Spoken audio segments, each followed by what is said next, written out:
Okay, just think about how much we rely on computers, like every single day. Alarms, apps, work systems, they're just everywhere. They really are. And that's what you're digging into today, right? Right. What happens when these complex systems, these digital foundations, kind of stumble? Exactly, when they crack. We want to explore the vulnerabilities, uh, the real risks that are baked into these systems we depend on. Yeah. And to do that, we've got some interesting source material. We're looking at academic summaries, presentation slides, trying to get to the core of it. So our mission, if you like, is to pull out the key insights. Why do they fail? What's the impact? And crucially, how can we maybe make them better, safer? Consider it your shortcut, sort of, to understanding this whole landscape. It's complex, but it's really important. Okay, so let's jump right in. One of the first things our sources really stress is this idea that making perfect, totally error-free software, it's basically considered impossible. hmm The sheer complexity of modern applications makes that incredibly difficult, maybe even, yeah, impossible in practice. Plus, people end up using these applications in ways the designers never even imagined, right? Exactly. And that's often where the problems surface. These unforeseen scenarios can trigger hidden flaws or, create totally new ways for things to go wrong. Complexity, it really does breed unexpected outcomes. And failures are almost never just one single thing causing it. It's usually a combination. Precisely. It's like a chain reaction where several things lining up just wrong. You really have to look at the bigger picture to get why it happened. Which is key to preventing it next time. Absolutely. Studying these failures, it's not really about pointing fingers after the fact. No. It's about learning, understanding the consequences of maybe sloppy work or just unforeseen issues, and trying to build more resilient systems going forward. Because some of these consequences can be incredibly serious. Devastating, even. And our sources give some really powerful, sometimes quite shocking examples. Let's start with a really tragic one. The 2015 bombing of that Doctors Without Borders hospital in Afghanistan by an Air Force gunship. Yeah, that's a deeply disturbing case. It shows how a whole cascade of system failures can have horrific human cost. The sources point to a networking failure that crippled the aircraft's communications. Right, so they lost vital video feeds, messages. It just highlights how fragile even sophisticated systems can be under pressure. And compounding that, the command systems on the ground, they failed to flag the hospital as a no-strike zone, even though the coordinates were known. Yeah, it's awful. 30 people killed, 34 injured. It just tragically underscores the need for robust, redundant systems, especially when lives are on the line. Okay, shifting gears a bit, but another disaster. AirAsia Flight 8501, 162 people lost their lives. And it seems a faulty flight computer was right at the center of it. What's really unsettling there is how it started. Possibly just a minor hardware issue, maybe a loose wire, causing the flight computer to send out false warnings. It shows how tiny glitches can cascade in these complex systems. And then the pilot tried to fix it by pulling a circuit breaker, something he'd seen maintenance do on the ground. Right. But doing that in the air had completely unforeseen consequences. Catastrophic ones. Yes. It disengaged the autopilot, the auto thrust. The plane climbed too rapidly, stalled, and crashed. It's a hard lesson about intervening in complex systems without fully understanding all the knock-on effects. It really drives home that point, doesn't it? Trying to fix one thing can break something else entirely, much worse. Our sources also cover failures in, let's say, more everyday service systems. Thankfully, without that kind of tragic outcome, like the AT&T outage. Oh yeah, that one was remarkable for the scale of disruption from such a tiny change. Just 3 lines of code altered in a massive, like 4 million line program. And they didn't test that change. Apparently not thoroughly enough. It knocked out voice and data for tons of people. Really highlights the need for rigorous testing, no matter how small the tweak seems. Then there was the Galaxy 4 satellite failure. The impact of that spread really wide. Didn't it just pagers down for most of the U.S. Remember pagers? Flight delays, weather info wasn't getting through, even issues with credit card systems. It just shows how interconnected and maybe fragile some of this infrastructure is. We don't even think about it until it breaks. Exactly. A single failure point way up in space causing chaos down here. And the Amtrak system failing right around Thanksgiving. Can you imagine? Agents can't see schedules, can't see fares. A total nightmare for holiday travel. These service failures, they just keep reminding us about the importance of testing, but also, having backup plans, contingency planning. Okay, Let's talk about unintended acceleration. This was a big issue with a particular car maker. Drivers were blaming the electronic throttle. Yeah, that one's fascinating because the evidence was kind of contradictory, wasn't it? Right. NASA did a study, found no specific electronic fault. Event data recorders sometimes suggested, well, the driver might have hit the accelerator by mistake. But, and this is important, software experts did raise concerns about the actual code in the electronic throttle. They thought it was complex, maybe prone to issues under certain specific conditions. Not necessarily a smoking gun, but questions remained. And there was that statistic about a high percentage of affected drivers being older, 65 plus, which raises questions about interface design, maybe. Definitely.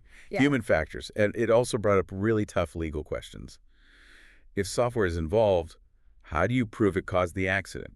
What's the burden of proof? Yeah, it's tricky. And the implications go way beyond cars, right? Think of all the software in medical devices, industrial controls. Everywhere. It's a huge issue. And these failures don't just happen on a massive scale. They hit individuals, too, in ways that are maybe less dramatic but still deeply frustrating. Oh, yeah, like billing errors. Everyone's had one of those, probably. Or bad info getting to law enforcement. Yeah. Or database errors that get misinterpreted.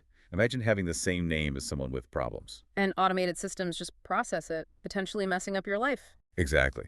There's often an overconfidence in the data's accuracy, maybe data entry mistakes upstream, and sometimes just a lack of clear accountability for fixing things when they go wrong. Even huge, complex operations like airports aren't immune. Our sources talk about some pretty spectacular failures there. Hong Kong's new airport opening day sounds like chaos. Oh, a total logistical nightmare, it seems. Cleaning crews lost, fuel trucks wandering around, passengers and cargo misdirected. Just a system completely overwhelmed. And it suggests the designers maybe didn't fully anticipate all the ways users might interact with the system or all the real-world hiccups. Kuala Lumpur had big problems too, didn't they? Manual boarding passes, luggage piling up. Yeah, huge delays, probably spoiled cargo in the heat. Again, it seems like an underestimation of potential user errors or just the sheer complexity of integrating everything. And then there's the classic Denver airport baggage system disaster. That's almost legendary. It really is. And it wasn't just one thing, was it? It was like a perfect storm. Real-world problems, issues in other systems, software bugs. Plus, the sources list a whole bunch of contributing factors. Not enough development time, changing specifications midstream, Poor management, lack of clear goals. all of that. Political pressure for low-cost estimates, using brand new, untested tech, and maybe a reluctance to admit how bad the problems were getting. It's a massive cautionary tale. Truly. And sadly, it's not unique. The list of huge, expensive IT projects that just get abandoned, it's pretty sobering. Our sources mention things like the FBI's virtual case file, $170 million gone. a big UK retailer, J. Sainsbury, over $500 million. Ford's purchasing system, $400 million. California's child support system, $100 million. It's staggering. Hundreds of millions, sometimes billions, just wasted. It shows the immense risk in these big projects if they're not managed incredibly carefully. Lack of clear goals, poor management, not adapting to problems. It's a recurring theme. Okay, let's shift to something really sensitive. Voting systems. The potential for technical failures there is obviously a huge concern. Absolutely huge. You're talking about the bedrock of democracy? Yeah. Our sources mention risks like, machines just not counting votes right. Or running out of memory, or programming glitches causing votes to go to the wrong candidate, or even adding extra votes. Yeah, the reliability has to be paramount to maintain any public trust. And that's before you even consider malicious actors, hackers, maybe even insiders rigging the software, or viruses. It adds a whole other layer of threat. It means you need incredibly rigorous security, transparent testing, constant vigilance. It's a massive challenge. Then there's the issue of legacy systems, these old workhorses that are still running critical stuff. Right. They're often reliable because they've been around forever and the major bugs got ironed out ages ago, But they're inflexible, hard to update. Exactly. Expensive to replace, often poorly documented because the original programmers are long gone. You're balancing the reliability of the old against the need for the new. It's a tricky trade-off. The Ariane 5 rocket failure is such a stark example of the dangers there, especially with reusing software. That's a classic case study. The software worked fine on the older, slower Ariane 4. But Ariane 5 was much faster. And that increased speed created a situation the software wasn't designed for. A data conversion error, trying to stuff a big 64-bit number into a tiny 16-bit space because of the higher velocity readings. And that single error caused the rocket to veer off course. And they had to destroy it. Mm. A hugely expensive failure. The lesson. You absolutely have to re-examine specs and retest software thoroughly when you put it in a new environment. Reuse isn't free. No kidding. Okay, we absolutely have to talk about Therac 25. This case is just chilling. It really is. A pivotal case study in safety-critical software failure. This was a radiation therapy machine. Computer controlled. Right. And it delivered massive lethal radiation overdoses to patients. Multiple times. While indicating everything was fine. Exactly. No error message. Horrific injuries. 3 people died. It's a profound reminder of the ethical weight in developing this kind of software. And the blame wasn't simple, was it? The manufacturer, the programmer, the hospitals using it? A shared responsibility, it seems. The sources point to a whole mess of flaws. Reusing old code with known bugs, a really confusing operator interface, not enough testing. Specific bugs that let it operate unsafely, even ignore operator correction? Yes, just fundamental design and software issues. Safety has to be engineered in from the start at every level. The hospitals were confused at first, right? They'd never seen overdoses like that. And the manufacturer initially denied anything was wrong. Even claimed there'd been no previous problems, which wasn't true. That's deeply concerning. It gets worse. Even after early accidents, the changes they made were insufficient. They ignored safety recommendations. It took 5 serious accidents before the FDA declared it defective. And a 6th happened while they were negotiating. Unbelievable. It goes way beyond typical software bugs. It really suggests, as the sources say, a level of irresponsibility. And it raises that incredibly difficult question. When something like this happens in such a complex system involving tech and people, how do you assign responsibility? There are no easy answers. But Therac 25 is a tragic, stark lesson. Rigorous testing, safety mechanisms, transparency, ethical responsibility. They are absolutely non-negotiable for safety-critical systems. Okay, let's move to a more recent, very high-profile system failure, the launch of healthcare.gov. Yes. The website for the Affordable Care Act, right? Meant for people to shop for health insurance. The timeline was incredibly ambitious from the start. Very ambitious. Aiming for an October 2013 launch with enrollment deadlines looming. A lot of pressure. And launch day was, well, a disaster by all accounts. Yeah, massive traffic, way more than expected, but hardly anyone could actually sign up. The numbers were shockingly low initially. It took a huge effort to fix it, didn't it? Teams working around the clock for weeks. They had to bring in experts to basically rebuild parts of it. It just shows how inadequate preparation can lead to very public, very large-scale failure. And the system itself was incredibly complex underneath, not just one website. Oh, absolutely not. It was this huge ecosystem.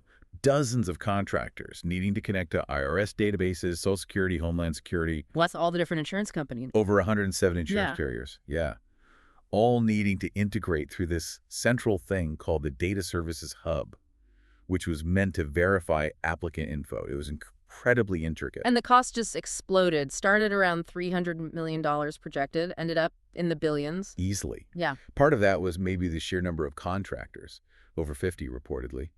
And the initial contract type cost reimbursable because the specs weren't fully locked down at the start. That sounds risky. It is. And alarmingly, the actual coding started quite late, and they barely did any end-to-end testing of the whole integrated system before launch. That's a recipe for disaster in complex projects. There were even arguments about basic stuff, like should you have to create an account just to browse plans? Right. And serious security worries popped up right after launch. Potential account takeovers, things like that. They didn't even register similar domain names to prevent phishing. Apparently not initially.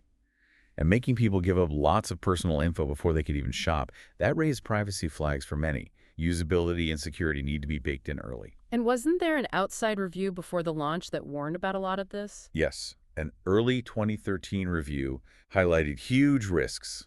The changing requirements, relying on so many contractors, not enough testing time, the Big Bang launch approach. What did they say were the top risks? Things like complete system failure, not being able to fix problems after launch, missing health plan data. They recommended scaling back the initial launch, locking down requirements, thorough testing, a single leader. But key people didn't even see the final report. Seems that way, according to the sources, Okay. which is just, I don't know. And despite warnings from programmers and contractors about bugs and needing more testing, The administration decided to launch anyway. it raises serious questions about decision-making under pressure.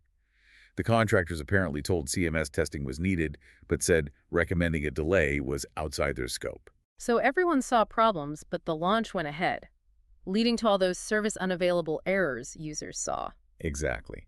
And it makes you wonder, did those initial problems contribute to insurance companies leaving the exchanges later on? It's Bob's question. So looking back across all these different examples, these case studies, some general reasons for failure really start to stand out, don't they? They really do. It's rarely just a simple coding mistake. It's often about the interaction with the messy real world, the inherent difficulty of the task itself. And poor execution anywhere along the line, design, development, management, use. Right. And that nonlinear aspect of software is key. A tiny error doesn't just cause a small problem. Yeah. It can cause a huge, unpredictable system-wide failure. Unlike, say, a crack in a bridge beam, which might get progressively worse. We see those management and use problems crop up again and again. Yeah. Data entry errors, Inadequate training, misinterpreting output, not updating data, users being overconfident in the tech. hiding problems, responding badly. Yeah. And on the design and development side, the list is long too. Unclear goals or specs. Poor communication between teams. Political pressure for unrealistic estimates. Using new tech before it's ready. Refusing to admit problems. Not enough focus on safety. Issues with physical devices, incompatibility, not planning for weird inputs, confusing interfaces. Insufficient testing. Reusing old software without checking it properly. Overconfidence, carelessness. It's a minefield. It really can be. Which highlights why user interfaces and human factors are so incredibly important. A good interface can prevent a lot of errors. Absolutely. Clear instructions, clear errors, consistency, checking inputs, giving feedback, behaving predictably. These are crucial. And you mentioned even too low a workload can be risky. Yeah, interestingly, if the system does too much and the user gets bored or complacent, their vigilance can drop, which can be dangerous in monitoring tasks. Okay, so given all these ways things can go wrong, how do we make systems more reliable and safe? Our sources must offer some strategies. It seems to start right at the beginning with specifications. Absolutely fundamental. Really understanding what the client needs, how the system will actually be used in the real world. That foundation is critical. And testing, clearly way more than just a checkbox exercise. Oh, far more. It needs to be thorough, comprehensive, even for small changes. Using independent teams for verification and validation IV&V is really valuable. They bring fresh eyes. Exactly. They didn't build it, so they might spot things the original team missed. And beta testing with real users is essential for catching usability issues and unexpected real-world problems. And for safety-critical stuff, like planes or medical tech, the bar has to be even higher, right? Much higher. You need rigorous risk identification. Building a convincing safety case, avoiding complacency at all costs, and often building in redundancy. Like having multiple computers doing the same job. Right, or voting redundancy, where different teams develop the same module independently and you compare the outputs. Multiple layers of defense. Which brings up that fascinating dilemma. Who do you trust? The human or the computer? Like with the TCS, the collision avoidance system in planes. Yeah, that's a classic conflict. The tragic crash where the pilot followed air traffic control instead of the TCAS warning. Contrasted with the Lufthansa pilot, who did follow TCS against ATC and avoided a collision. It really highlights the tension. There's no single easy answer. It depends on the situation, the system's reliability, the context. It's a really tough judgment call in the moment. It is. And of course, law and regulation play a role here too. Penalties, civil and criminal, can incentivize better practices. But you don't want to stifle innovation either. It's a balance.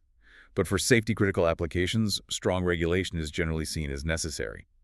There's also ongoing debate about things like professional licensing for software engineers. Ultimately, it comes down to taking responsibility, doesn't it? A culture of responsibility, yes. So as we rely more and more on these systems, it feels important to step back sometimes and think about that dependence. Are we too dependent?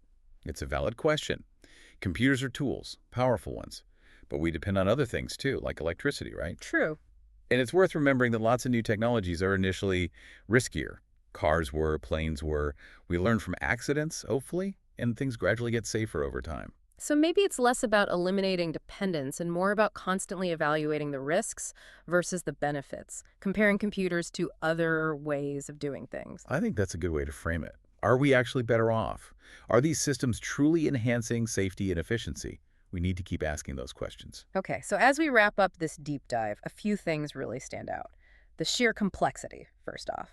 Definitely. And the fact that failures are usually multifaceted, Lots of contributing factors. The critical role of human factors, user interfaces, proper oversight.